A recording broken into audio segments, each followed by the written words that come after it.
All right. Thank you so much, Beverly, for that kind introduction. Welcome once again, everyone, to our inaugural Zoom introduction, of course, on how to position yourself in the coming economic storm. We're going to be discussing a lot of interesting information that is not predominantly going to be of a presentation style, but it's important for us to recognize where we are right now as far as our global perspectives are concerned. And with that being said, we need to understand moving forward, how are we going to really position ourselves? What is really taking place in the world? What is happening in the world right now that is incumbent upon ourselves to want to position ourselves? I'm certain as I ask these questions, many of you would look back upon your own life, financially speaking, and begin to understand some of the choices that we would have made.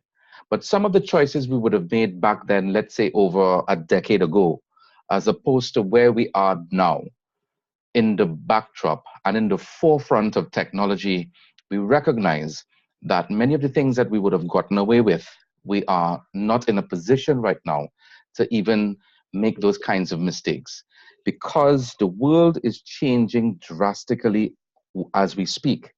The world has changed over the last 5 years, or rather 10 years. The world has engaged itself in truly an amazing development process. We call this the evolution of technology, now the fourth industrial revolution. For many of you who are hearing this term for the very first time, the fourth industrial revolution is simply where we have technology merging itself with artificial intelligence. And now more than ever, it's no longer about calling machines or robots. It's now called cybernetic organisms.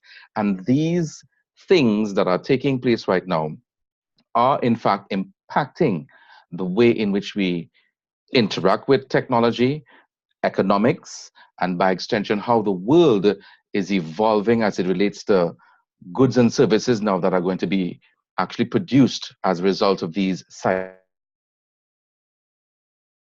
So, without further ado, let's get into this discussion tonight. What is very important for us to know is our perspective. Our perspective in terms of how we see the world has a lot to do in relation to what we believe. What values you believe or how you actually view things that are happening in the world, we sometimes call it paradigms, determines to a large degree how we are going to interpret the world. I always say that knowledge, in fact, is not power, but applied knowledge basically is. So, in order to apply knowledge, education about the current financial system is very important. I'm sure you definitely agree. And if you agree, type yes into the chat box because we want to have an interactive session. It's very important for us to understand more than ever the dynamics of the financial system. Too far in the past, when we go through maybe our schooling, we weren't taught the dynamics of money. And quite rightfully, there was a reason maybe why we weren't taught the dynamics of money. And the reason why we don't understand money bears a direct relationship as it relates to how we interact in the world today. So moving forward, what we really want to do is to help you to understand those dynamics as it relates to what really is money and how is knowing this knowledge going to help me position myself as we look forward into the future.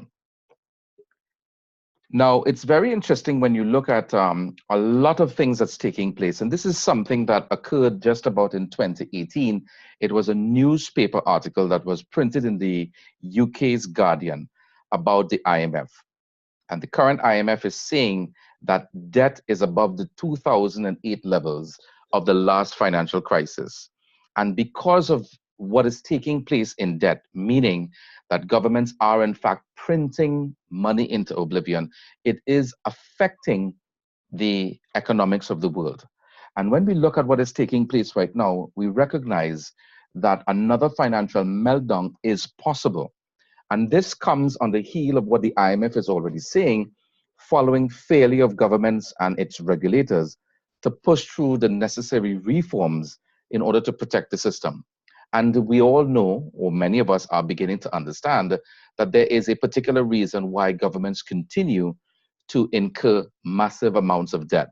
Because what we are in fact using is in fact currency, and currency is an instrument of debt.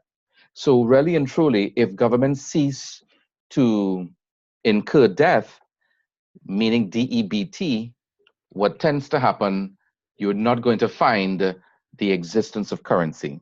And you can find a lot of that information on Mike Maloney's The Hidden Secrets of Money, where he goes in depth. So if you've never looked at the series, it's a 7-part series, The Hidden Secrets of Money by Mike Maloney, I would advise that you take a look at it to really help you to understand how deep this rabbit hole goes. And when we look at the current debt levels, the IMF is saying that the current debt levels are above those at the time of the last crash back in 2008. And what does that mean? It means that the risk that is incurred into the financial system continues to plague the current system. And this, in fact, is going to trigger global panic. Now, I'm not saying that tomorrow morning we're going to wake up and have a global panic. What I am, in fact, saying is based on collective data, both from many different central banks, which we are, in fact, going to take a look at, and by extension, what many pundits and by extension authorities like the IMF is saying, we begin to understand that there is a storm on the horizon. And this storm that's on the horizon is going to affect both you and me.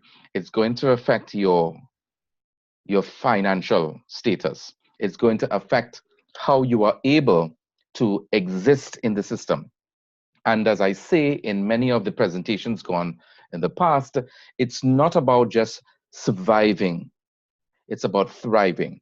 And when we understand the dynamics of how the current financial system actually works, we can now position ourselves so that this global panic that is going to happen in the not too distant future, we are going to be more adequately prepared for it. If you look back in history, you begin to recognize that many of the symptoms have already taken place. If you speak to the people in Cyprus, you speak to the people in Greece just a couple of years ago, you would recognize that they experienced in a very harsh way their life savings being totally evaporated in front of their very eyes because of an economic storm that occurred in their country because of failure of their governments to pay their debt to the IMF. And what tends to happen is our governments, wherever you live, doesn't really matter where you live, but our governments do, in fact, make mistakes. And when they make mistakes, guess who pays or picks up the tab? The taxpayers picks up the tab. So we need, with greater certainty and clarity, to understand what is taking place. Because if we don't understand what is taking place, we are going to find ourselves between a rock and a hard place.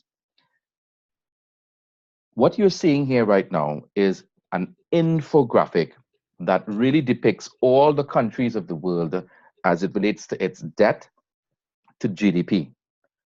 Now, what tends to happen is many governments are, in fact, incurring debt more than what their economies are actually producing in economic activity. And that's what we call GDP. GDP stands for gross domestic product. What does that mean? It means the economic activity that a particular country is producing as it relates to its exports. So you're beginning to see here that majority of the countries that are actually highlighted in red, their debt to GDP is well over 50% already. And if you look at some of the countries, you'd realize that many of them have in fact passed 100%. Like Barbados in particular, it's 150%, 57%, Jamaica, 101%. the US at 105 and so on. These are just approximate figures. They're actually more than that now, but it gives you a collective situation as it relates to every single country in the world is now creating high levels of debt. And because they're creating high levels of debt, it's going to impact the global economy and is going to trigger off another economic disaster, as the IMF is basically saying, because central banks are in fact printing more money. If you look at this slide here that talks about sovereign debt as it relates to the repayment of the repayment schedules for the euro area, we recognize that Italy, which is highlighted in sort of like a creamish color, you'd see, has a number of 16 attached to it in 2019, you begin to realize that it's well over 15%, right? 16% actually, to be specific, as it relates to its percentage of GDP that it has to use in order to settle its debt, right? Of course, with the IMF. And many of these European countries, if we notice, apart from Italy, we also have Greece. Still, Greece has not recovered from its backlash back a couple of years ago. So it's still systemic, creating a lot of problems in the system. So when you're seeing Greece, Italy, and by extension, Portugal, we are seeing in the Eurozone breakage that is already taking place on the euro dollar. So the euro dollar is going through a metamorphosis, rather, because its central bank, the European Central Bank, which governs the printing of its currency, is in fact creating or expanding the monetary supply.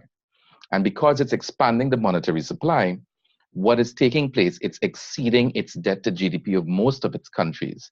So when that is taking place, what is actually happening? It means that the purchasing power of your dollar is going down.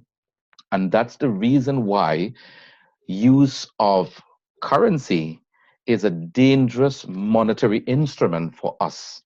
So we need to be reminded of the fact that savers are in fact losers. And I'm demonstrating to you some of the figures, the classic figures that are already available as to why you cannot put your entire life savings in a financial institution. I'm not saying that banks aren't reputable and you shouldn't put something in the bank, but I'm saying to you that we need to be cognizant of what the reality is. Because I'll give you a perfect example of that. And if we just use Trinidad and Tobago, for instance, roughly about 6.75, 6.78 is the current rate of exchange to one US. It is expected, and of course, many economists are already saying that the real value of the TT dollar is hovering well over 9 to 1. Let's assume for a moment that the current monetary policy changes and the government does, in fact, devalue the TT dollar to roughly close to 9. What does that mean? It means that the TT dollar would depreciate well over 40%, actually well over 45% to be specific. So let's round it off to roughly about 50% when you factor in inflation and other hidden sort of percentages that sometimes aren't always calculated. You recognize that your currency lost 50% of its purchasing power. That is the danger you are going to face when you're dealing with currency. And these are the things we have to be mindful of so that we can become more aware, so we can take corrective measures by understanding the system, understanding the faults that's part of the system, and how we are going to position ourselves. What can we do to come out from the current economic crisis that is taking place in the whole financial system? And if you look at the real value of the US dollar, you're beginning to see from since the ending of 2014, moving into 2015, that the value of the dollar versus other currencies, and by extension, its major trading partners, is beginning to decline. If you would look at the blue line that says the major currencies, you recognize that there is still some form of growth because the United States has now engaged in QE4, quantitative easing number 4, which means that they're actually printing more money than is absolutely necessary in the system to buffer the United States dollar. So what is happening right now is that you are going to get a false expectation as it relates to what you think is the perceived value. And when you look at the stock exchange, the S&P 500 and the Dow Jones Industrial, which is the stock exchanges that actually measure the economic output of many of the companies that are based in the United States and elsewhere, you're beginning to see that even the stock prices of many of the large trading corporations are overly inflated. And because it's overly inflated, it is creating a situation that there is economic prosperity taking place. And of course, if you don't understand how to play the stock market, you are in fact playing with fire. And that leads to this that you see on the screen, that the United States dollar has in fact lost purchasing power, significant purchasing power over the last 2, 3 decades since the Federal Reserve was first created back in 1913. And because the United States is in fact printing money, it is creating a situation where our currencies being pegged to the United States dollar is in fact going to be fluctuating as it relates to value. And we are going to discuss a little bit about price and value. And the reason why I'm going through some of these things is for you to get a greater understanding as to why we have to create assets rather than save money in the banks, which is our paper, which we think is money that's constantly losing value. And that is very important. I want you to understand why you have to do particular things rather than me say, well, we need to do A, B, and C. And because the United States currency is in fact behaving in this particular way, this figure I actually took today from the Federal Reserve website in particular. And would you believe by the ending of 2019, the total government debt in the US, that's what we include as federal, state, and local, is expected to be well over $25.8 trillion in debt. That's just federal debt alone. If we factor in all the other debts, it probably crosses over $165 trillion. But just federal debt, which is really the ones that we're more concerned of, if you look at the graph on the right side, you will see in 2019 that more and more paper currency is in fact going to be printed. And moving well into 2020, the amount of federal debt is in fact going to increase. And this is a very dangerous scenario because the more and more currency that gets printed into the system and we do not have economic activity to sustain it, we are going to create recessions, boom and bust cycles, because we are in fact expanding the money supply. When you're expanding the money supply, you're dealing with inflation, you're going to deal with loss of purchasing power, and this is going to have a direct effect on the consumer, meaning you and me, as it relates to how money behaves. And I'm using money and currency interchangeably, but you understand what I'm saying. So that if you take your hard-earned cash and you place it in a financial institution, you are in fact going to lose simply because cash is not real money. Money is anything that appreciates in value over time. Currency does not appreciate over time because it is a perceived representation based on government's confidence that there is value. And the only value in this piece of paper is what the central bank, through its monetary policies, decide that is actually worth. And we're using the US dollar as a benchmark to gauge how much value we think it actually is worth. And because we are playing a confidence game, it is difficult to use currency to gauge that figure over a long period of time. Cash is worth more in terms of what you need to do with it in a short space of time. It's called short-term assets, which can be used as cash. You can actually use cash or you can incur debt through banks in order to create assets. And that's what business people do. That's what wealthy people do. They create debt and purchase assets. And that's how the economy generally works. It's based on debt. So when you take your savings and you put it into a bank, you are not really creating money as such, but it's more a liability to the banks.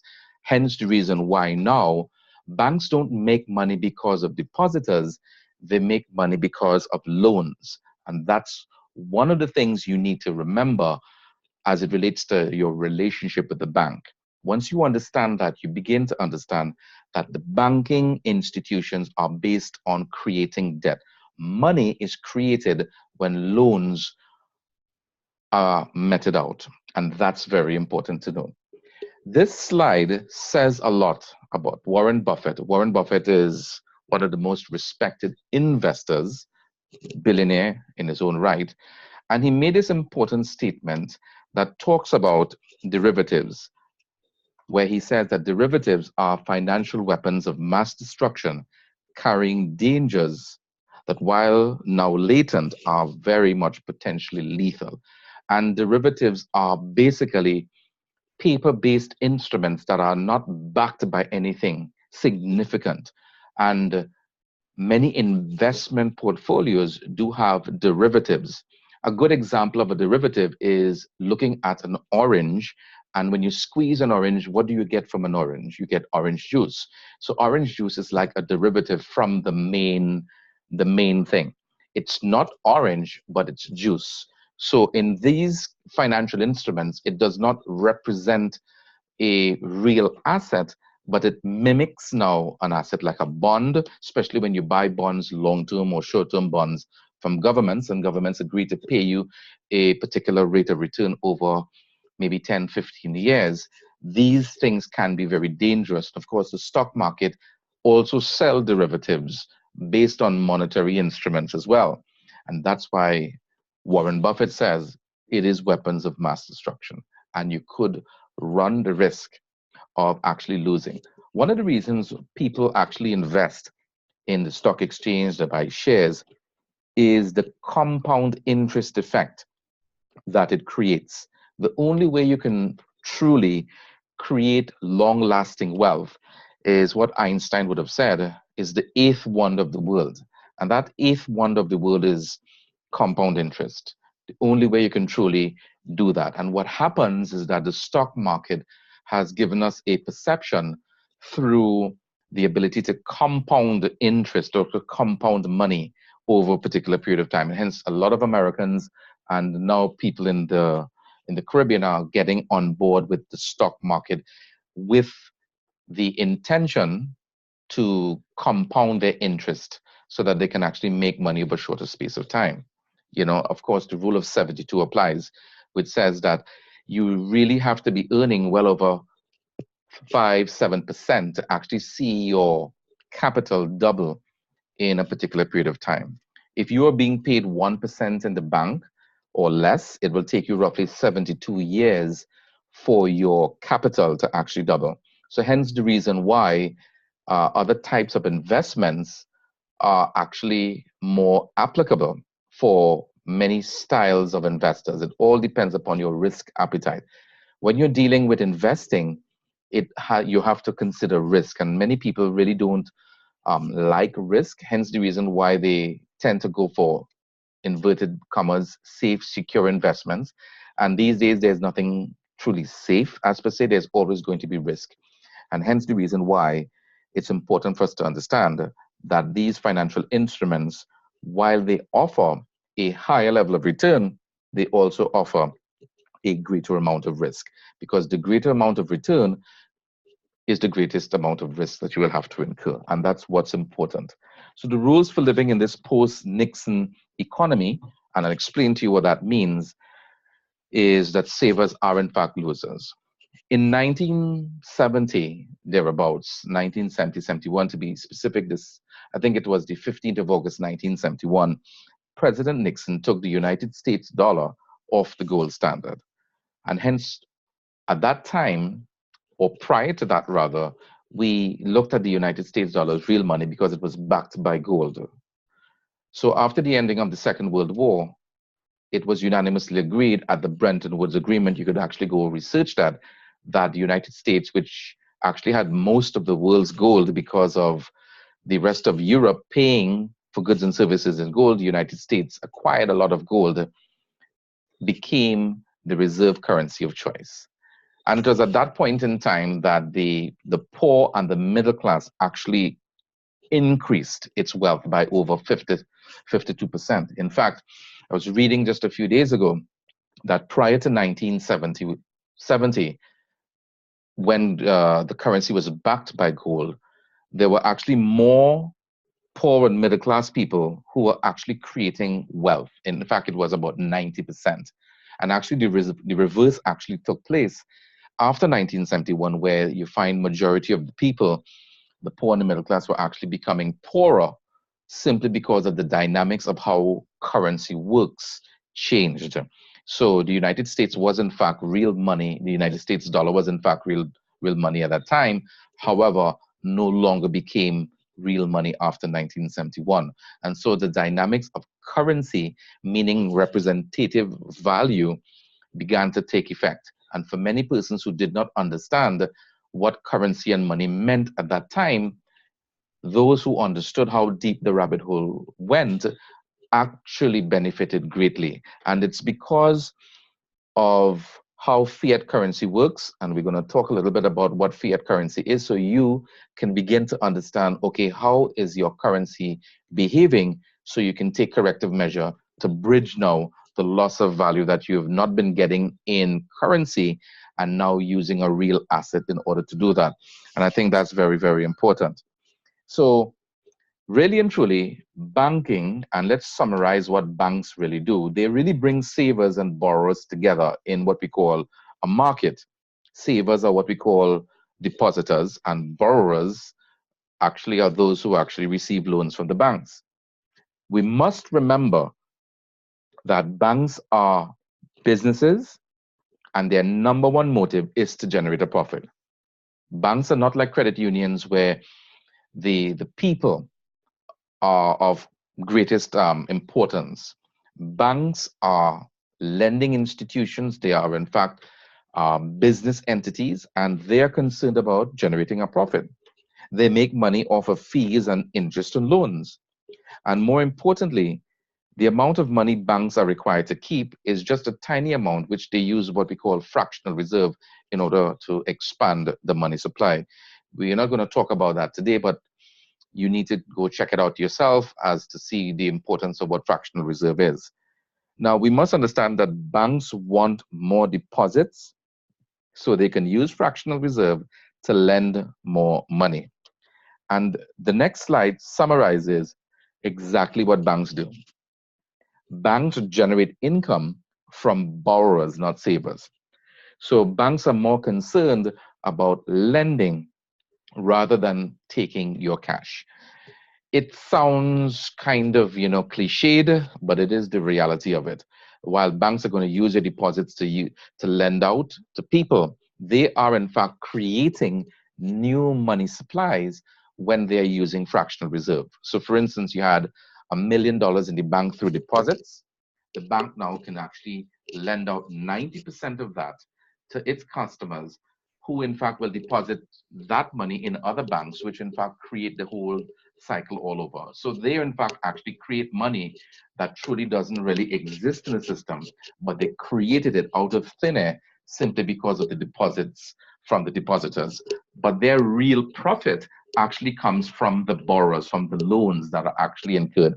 It's really truly amazing how the banks actually operate, but that's a whole topic by itself, really. So money that government guarantees as legal tender is fiat currency. Fiat money derives its value from government's regulations, monetary and fiscal policies. All right. It has no intrinsic value as per se. What it's printed on is technically worthless. It's based upon what governments say it is worth. So it is basically a confidence game. It's based on what the government, the central banks decide the value, the monetary value of that paper, what it really is. That's what fiat currency is. And fiat currency became more prevalent after 1971 when the US dollar, which was the reserve standard at the time, was no longer pegged to a real commodity, which was gold, which gave it real value. So commodity money, like gold, is real money. It is anything that appreciates in value. So by definition, money is anything that appreciates in value over time. It is also fungible, it's divisible, but it's also anything that increases in value over time. And I want you to be mindful of that, to remember what that really is. So fiat currency has no intrinsic worth. It is based on a confidence game as opposed to real money, which appreciates in time. Now, when we look at the Federal Reserve and the United States dollar, we would have seen from January 1971 to last year, June, which was 2018, that the US money supply actually increased well over 32 times. And this was accompanied by a significant drop of about 84% in the purchasing power of the dollar. So the more the money supply is expanded, the greater the drop in the purchasing power of the currency. That's what happens. So every time you go to the supermarket and you pay for goods and services and you recognize that you're paying more for less, this is actually what is happening. As the money supply continues to increase, whether in your currency, the US dollar, it doesn't matter, all currencies are in fact fiat currencies, you are in fact losing value. So price inflation is a direct consequence of an increase in the money supply. So when you look at the increase in the current money supply from 1971 to 2018, you recognize that over $1,600 billion have actually been created over the in 2018. And of course, significant consequences as it relates to the purchasing power of the US dollar. And since all currencies are generally, in fact, pegged to the US dollar, including those in the Caribbean, we are in fact losing value, and hence it's dangerous, almost in this case stupid, to really literally save paper long term in any form whatsoever in any financial institution. So in order for us to mitigate what's taking place with the United States dollar, and by extension the European Central Bank, the Bank of England in particular, the Bank of Japan, and many of the other major central banks, we now have to understand that this is the reality that's taking place. So when should we use currency for spending? The times we should be using currencies or part of our portfolio in spending is to create assets. An asset is basically money, real money. What is real money? In this case, for this example, gold is considered real money, has never lost value since the dawn of civilization. Gold has never lost its value, never has lost its value, and never will lose its value. Gold inherently is not for investing as per se. We actually use paper derivatives. This is what you hear people investing, but gold has been always used as an insurance policy to ensure that no risk comes to you. And that's what you're using gold for, as a form of protection. And it's very interesting when you look at the behavior of how gold adopts itself over the last couple of centuries for people who have actually used gold. And there are so many rules of thumb, I have to say, in terms of people's opinion as it relates to gold. I'm actually appalled sometimes when I hear people say that gold has no intrinsic value, that gold is something that you shouldn't keep. But it's very interesting, and I'm actually going to give you some reasons why you want to start uh, investing in gold as a form of protection because of a number of facts that I'm actually going to quote. But let me just use this example to give you a sort of um, simple, a simple demonstration as it relates to how real money actually works. So if you use a tiny amount of gold, it's called 1 gram. All right. Let's say you use the purest form, which is 24 karat, which is 99.9%. Gold cannot be 100% because if it was 100% purest gold, you would not be able to hold it because it'll be extremely soft. So 99.9 is generally the highest level it can actually go. And if we use this gold back in 1971, you'd recognize it possibly can give you roughly about 5 loaves of bread. Fast forwarding about 50 years into the future, you recognize that this same 1 gram of gold can actually purchase more bread, roughly about 25, 30 loaves of bread, irrespective of wherever you live. It doesn't really matter. You will still be able to do just that. So gold allows you the opportunity to be able to increase your purchasing power over time. So this demonstrates that. Let's look at the United States dollar. Prior to 1971, when it was really considered real money, gold literally was worth something, right? So the United States, literally, that dollar had value. All right. So let's look at what's taking place as it relates to being able to buy a loaf of bread. That $1 back in 1971 or prior to 1971, you would have been able to buy a couple of loaves of bread. But if the United States dollar has value, and many of us think the United States, the euro, and most dollars have value, why is the US dollar not able to buy a loaf of bread right now, irrespective of whether you live in Barbados, Jamaica, Trinidad and Tobago, the United States? It doesn't matter. $1 cannot buy you a loaf of bread. So, what this basically says to us is paper loses value over time. This is the example I really want you to understand in terms of its purchasing power. That's what you want money to behave. The purpose of money is to be able to buy goods and services over a longer period of time. You don't want to have a scenario where you're actually paying more for less. And this is exactly what's taking place with currency. You're actually paying more for less. Wouldn't you want to pay less for more?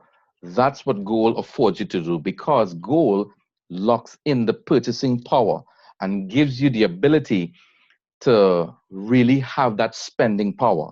Of course, security in gold, this slide basically says it all.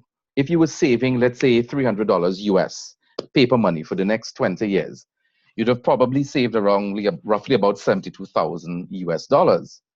But when you factor in the 98% decline in purchasing power based on the Federal Reserve's printing of money, which is over $1,600 billion already for 2018. We haven't gotten the figures yet for 2019, but it's obviously going to be more. It means that you're going to lose purchasing power. So in this example, approximately out of that 72,000 US dollars you would have saved, you're literally losing well over 16,000, and in some cases now, maybe 20,000 in purchasing power. But we're going to use this example just for you to understand the concept as to why using paper is dangerous versus gold. So if you use gold and you actually save $300 worth of gold, and of course we do have a company that allows you to save in small increments, you would have saved, let's say, $72,000 worth of gold over those 2 decades. That gives you roughly over 164,000 US dollars worth of purchasing power. So it says conclusively here that investing in a real asset, and in this case is gold, we are in fact increasing our purchasing power. And that's what I want you to learn tonight, based on all the things that we've gone through already, that gold is the ultimate store of value. Some people say that gold is not the ultimate store of value. I don't know where they came up with that understanding, but the facts, the figures, the demonstrations, and even the representations say otherwise. And when you look back since 1932, gold has never lost value, real gold that is. It has been manipulated, of course, but it has not lost its real intrinsic value over the many decades that it has been used in the economy. Over 4,300% gold has risen in value. And this is something to take note of. Gold has outperformed all major currencies in the last 15, even 20 years by roughly 10%. Gold has actually outperformed the Dow Jones Industrial Average consistently over the last 20 years. And when you look at what real assets do, and in this case, gold is a real asset, it is actually telling you a story that an asset can be saved, it can be retrieved, it can be exchanged, it can predictably be useful in the future by what? by retaining the purchasing power. And that's what you want. That's the type of behavior you want from the acquisition of a real asset. And you have the opportunity to be able to acquire this. This is how you can position yourself, reposition yourself, and change the modus operandi of what you are in fact doing in the financial system. This is the kind of information that they do not want you to know. And I'm actually going to say a few things on that moving forward. And here's the reason why you should use gold. Do you know that the United States owns roughly 35,000 tons of gold, which is approximately 15% of the world's mined supply? All right, 80% of the world gold production has not been mined yet. So there's a lot of gold out there, contrary to popular belief. Do you know that the IMF officially demonetized gold in 1974, but yet it holds approximately 2,800 tons of gold? Isn't that interesting to note that the IMF demonetized gold because they didn't want you and me to use gold as a method of payment? But hey, money is anything you and me agree on. And we're beginning to see that through cryptocurrency as well.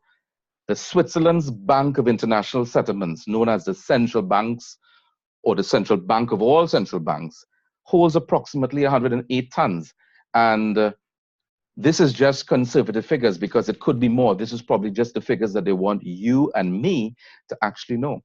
So I'm saying this to let you know that if the IMF, the US, which owns more gold than any other country in the world right now, they are actually saying, well, here's what. We prefer to print money as opposed to gold. You begin to understand how deep this rabbit hole actually goes. So there you have it. In case you didn't know, the IMF officially demonetized gold back in 1974, but yet it's amazing that they actually hold well over 2,800 tons of the same precious commodity called gold in their vaults, even though they demonetize it. So do you think at this point in time that if the IMF is holding large reserves of gold, that you shouldn't hold that amount?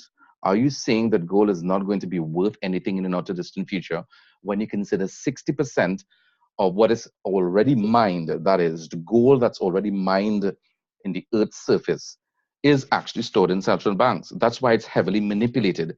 In fact, I was reading a report today by Jim Rickards, which says that in time to come, he is basically seeing that there is going to be a breakage with the exchanges that actually exchange gold because they are in fact actually using paper derivatives of gold. And remember, we talk about derivatives, meaning that they have actually sold more gold than actually they have the reserves to cover for it.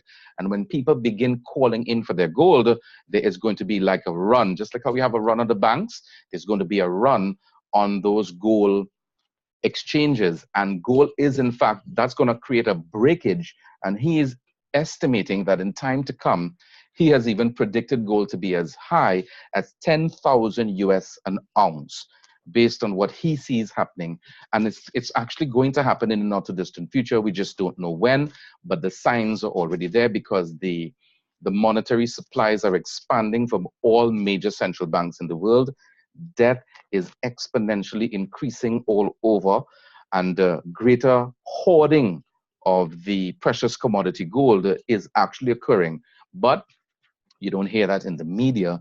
They're downplaying it in the media, but you need to be aware of what is taking place. And that's why we are going through all this education, for us to understand why you actually need to really pay attention to what's taking place in the monetary system. So that really gives us the perspective of what is already taking place in the world. And it also paints a real picture as to why we need to acquire gold.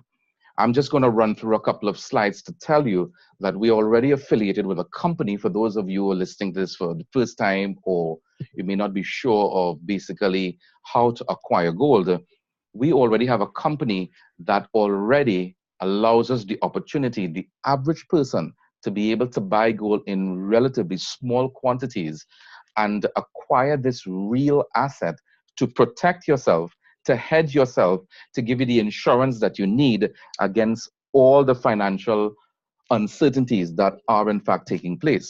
Now, one of the reasons why I like Karat bars in particular is it affords the average person the opportunity to do two things: to acquire a real asset and also to take advantage of the hottest asset classes that are now really everybody is hearing about it: Bitcoin and cryptocurrency. And cryptocurrency is really like the people's money because we really don't have control of a central bank, and it's allowing people to understand that they can actually acquire it. What is unique about Karat bars is Harold Sykes, the owner and founder, CEO, has found a unique way not only in allowing us to acquire gold, which has been the fundamental mission of Karat bars International, based in Germany, Stuttgart, Germany, but the opportunity to now acquire cryptocurrency, which many people believe still to be risky, but to be able to back this cryptocurrency in the next couple of years with 100% gold. This is truly an amazing endeavor because when you consider that Harold Sykes actually owns the mining rights for the gold mine, which he is actually going to be using to back the cryptocurrency, which we will discuss in the next couple of slides. If you really understand the dynamics of what is taking place in the world of cryptocurrency, now is the best time to be part of it because it's truly young. If you had the opportunity, I didn't have the opportunity to actually be part of Bitcoin when it was less than 10 cents. Do you think you would have been possibly listening to this presentation right now? Many of you would be sailing your yachts or going wherever you want. You would have made the right choices. Now we have another opportunity. It's like Bitcoin 2.0 revisited, where you have another opportunity. And if we can learn anything, ladies and gentlemen, from the past, from learning the behavior of Bitcoin, which is backed by absolutely nothing, and over the last 2 years was able to reach soaring heights of 20,000 US dollars for one Bitcoin, what begs to reason? We are part of a unique opportunity. We are part of a unique spectrum that allows us now to be able now, last year, to be able to get the cryptocurrency, which Harold Sykes came out with called KBC, for less than a cent. And now we are going to be able to see the magic that's going to happen in the next couple of months in July, which I'm actually going to talk about. But what makes Karat bars so unique is Harold Sykes was able to have the first crypto bank, fully licensed crypto bank. Yes, in Miami, Florida. I don't know how Harold Sykes actually did that when you consider it's Donald Trump, but Donald Trump is a firm believer of gold, believe it or not. So he understood the value. And when you look at all the cryptocurrencies that are out there, and there are many good cryptocurrencies out there, and you should acquire many good cryptocurrencies that are outside there right now: Bitcoin, Ethereum, Litecoin, Ripple. There's so many good ones out there. But when you consider what he is able to do, we are talking about a game changer. And this was one of the first things that I started to pay attention to when I saw what was taking place with Harold Sykes and this crypto bank. We also have, since the 1st of November 2018, Karat was established as a subsidiary of the Karat Coin Bank. And this will facilitate the exchange of cash gold for fiat currencies, and it's going to be able to interchange. We're going to be seeing a lot of that taking place. Karat is our very own exchange. It's evolving where you can actually go on the exchange and use Ethereum and buy Bitcoin and sell Bitcoin. And a lot of people are in fact using the trading modalities already and are very successful using the Karat exchange. So it presents some unique opportunities. Of course, we will be doing more of that as we go forward.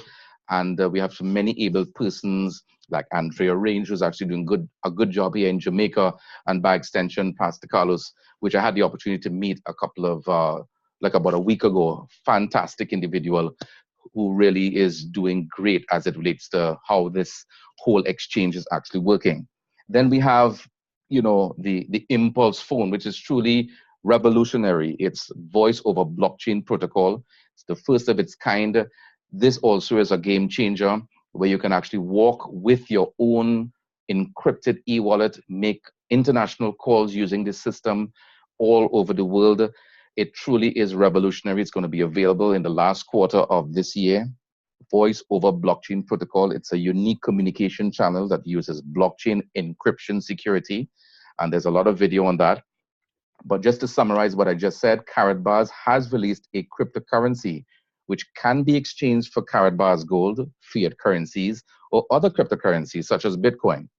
This unique feature of the Karat Gold coin, KBC, is that each coin is being backed over the next 3 years by physical gold, which is in a vault in Hong Kong. And this is truly groundbreaking. When you look at what is taking place in terms of the transparency of the owner, Mr. Harold Seitz, and what the company is in fact doing, you would want to understand the importance of now merging cryptocurrency, the hottest asset class, with a commodity being backed by gold is truly an amazing feat, because you're now mitigating risk on a whole different level. That really takes this opportunity that we have to ensure that those of us who really see the vision of what Harold Seitz has established truly will be multimillionaires. And I say that really seriously, because we all have the opportunity, but we need to understand and to embrace. It's not one particular component of the ecosystem that we need to embrace, but we need to understand the ecosystem is about going out there and touching as many people's lives as possible. One of the things I didn't talk about was the K merchant, which also is a whole new ball game of where we're going to be having merchants that are going to be on a system, and we're going to be interchanging that with all other major currencies, gold, cash gold, etc. So that truly opens up a whole realm of possibilities. So this Karat bar creates a truly unique future, the Karat Pay system, which was founded back in 2015 in Singapore and is responsible primarily for the creation of something that we call cash gold, for those of us who are hearing that term for the very first time. And it's going to be used as a major method of payment throughout the Karat bar universe. We can actually pay each other using the cash gold. So Karat Pay is already in existence, and it's going to be revolutionary moving forward with the other components of the ecosystem. You can buy, you can transfer, you can pay with cash gold. And of course, it's very easy to open an account. Of course, we have ATMs that are going to be launched in the last quarter of this year, giving us tremendous opportunities to indulge in businesses in truly expanding the ecosystem to allow cash gold to be readily made available in whatever form, any part of the world. When you see a company that is unraveling this type of infrastructure, you're beginning to see, if you really sit down and really take a look at it, that they are positioning themselves for exponential growth. And for those of us who can see this level of exponential growth that Harold Seitz has envisioned, you are in fact going to be extremely wealthy by empowering other people. Our own blockchain fully comes integrated in the next couple of months, in the ending of September, October, mainnet, which is going to give us a fully decentralized blockchain to be able now to migrate now our coins. There's another coin called the KCB coin, which we will discuss. So the KBC is already publicly traded, all right? And starting from the 4th of July, KBC can be exchanged for pure physical gold. For those of us who may not have gotten a chance to get as much KBC, you can still use the exchange and take advantage of the upward and downward movements of the KBC coin and acquire much, much more. The KCB, which is still in its ICO phase, which is the bank utility coin, is going to be integrated in the mainnet after the 20th of September. So you're going to have these two coins being fully integrated into the blockchain with market value protection, meaning whatever is the value at that particular point in time, it's going to be locked in. So a single coin will be created at that time, and it's going to be fully backed by gold in increments in the next 3 years, fully exchangeable by gold. And of course, we have the K phone, the K merchant, the Karat Pay, all these other components then of the ecosystem, all working together, and through its fees will also create additional income streams for future growth of the coin itself. And that is truly revolutionary because the coin is literally creating its own revenue through its usage, which in fact is actually creating the coin to be further backed by gold until it reaches further where that one coin, one particular coin is going to be worth 1 gram of gold. And that's truly revolutionary. When you really look at the whole plan, it's brilliant, let's put it that way, as it relates to what Harold Seitz has already done. And of course, Gold Independence Day, where you have 1 gram of gold will be equal to 100 KBC coins. And of course, worth roughly about a minimum of 40 cents US, which is truly amazing. So you already have a base understanding of why you need to acquire an appreciating asset and why you want to take a look at the Karat bars opportunity in whatever component that you want to, but because it makes sense, because Karat bars is definitely positioning itself for future growth, this is one of the many crypto coins. In fact, this should be a #1 coin that you would really want to acquire now so that you will have liquidity, because we are actually in the wave 2, the second wave, where we're seeing the biggest and the most explosive components taking place in the system, in the Karat bars universe. And this is where now we are creating now real value. And because those of us who really saw this vision from day one are still here and we recognize now where Harold Seitz is going with this, you stand to benefit tremendously from being part of this. So where we are at this point in time, it's about creating a change that's bringing unique opportunity as it relates to how you can position yourself when you look at what Harold Seitz has in fact done. You know, the purpose of tonight was not really to go into a Karat bar presentation, but to really give you some insight as it relates to what is taking place in the monetary system. How are you going to position yourself? How can you create an asset through now what system? Most people have no idea of how do they get assets like gold. We now have a unique now system through Harold Seitz, through the Karat bar universe, to be able to give you now that leverage, that liquidity, that flexibility, and of course being part of a unique community that's going places in terms of its leadership, in terms of its ability to interact with each other, because you're always in business not for yourself, but by yourself. For those of us who really truly want to go out there and educate as many people as possible. In my opinion, and this is my personal opinion, Karat bars is about educating persons to help them understand the dynamics of the financial system so that you now can give them a greater level of awareness moving forward so that they can make better choices. That is the mandate you have in your hand, ladies and gentlemen. This mandate is for you to go out there and touch as many lives as possible.